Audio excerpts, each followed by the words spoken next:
Once upon a time, there was a boy. The boy was well trained, having exercised for a consistent 2 years, never missing a day, always maintaining a calorie surplus to gain weight and muscle mass, and always having excellent form on his exercises. The boy did all this and, as expected, gained a lot of muscle and started to attract the attention from women and the respect from other men.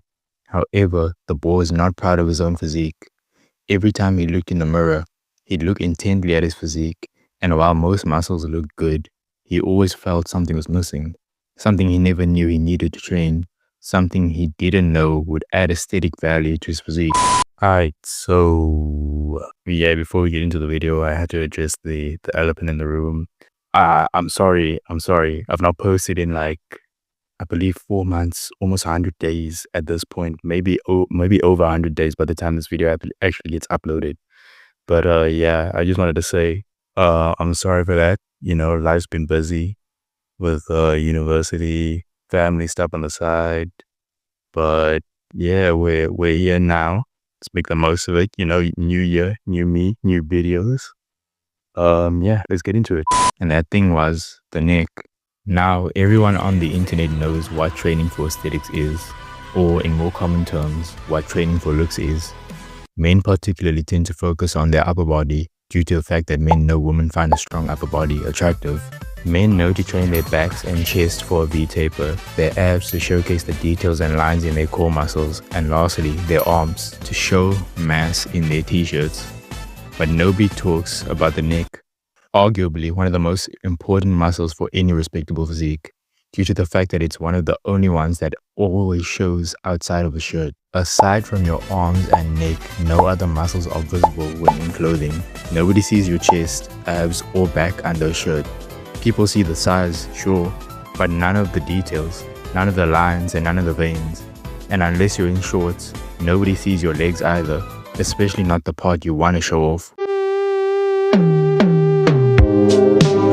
In fact, even your arms aren't shown all the time. During the cold seasons, where there are windy and rainy days, nobody's walking outside with a t-shirt or a tank top. The only muscle which appears even when you're in long-sleeve clothing is your neck.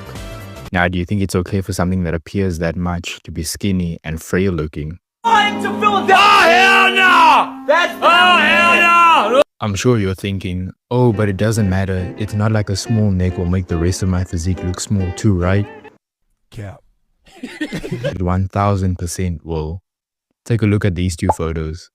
Both are well trained, but the guy on the right, because his neck is bigger, even before you see the rest of his physique, you already assume he has more mass to him than the guy on the left who has a smaller neck.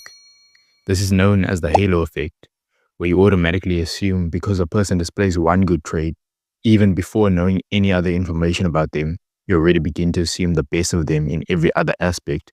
This effect works in reverse too, where you assume because a person displays one bad trait, before knowing anything else, you already begin to assume the worst of every other aspect of that person. Most people think this effect only targets personality traits or other things that aren't physical, but it 100% targets the physical traits too. If you have a small neck, people are more likely to assume that the rest of you under the shirt is small as well, which obviously, if you're someone who's trained for years, that'll piss you off.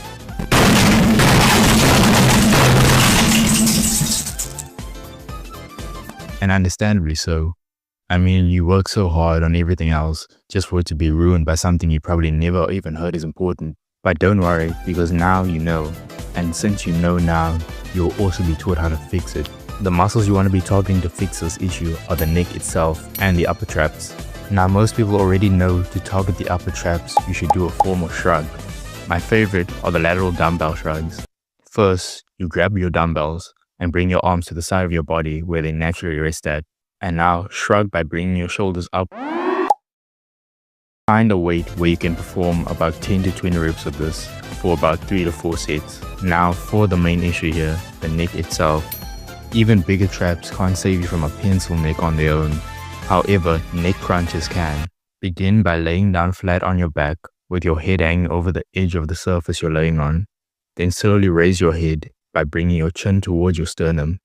Repeat for about 10 to 15 reps for about 2 to 3 sets. To make this even more difficult, you can add resistance by grabbing as much weight as you're comfortable with and placing the plate on your forehead.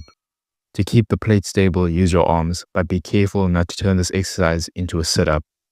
Remember, you're not trying to pull your whole body up, just your neck. So try to use your arms only to stabilize and not to generate any force in them. Let your neck do the lifting. In my opinion, doing these with weights is where the real gains come from. But don't rush the process. Take it slow and do whatever you feel works best at the moment. Remember, you can't rush progress.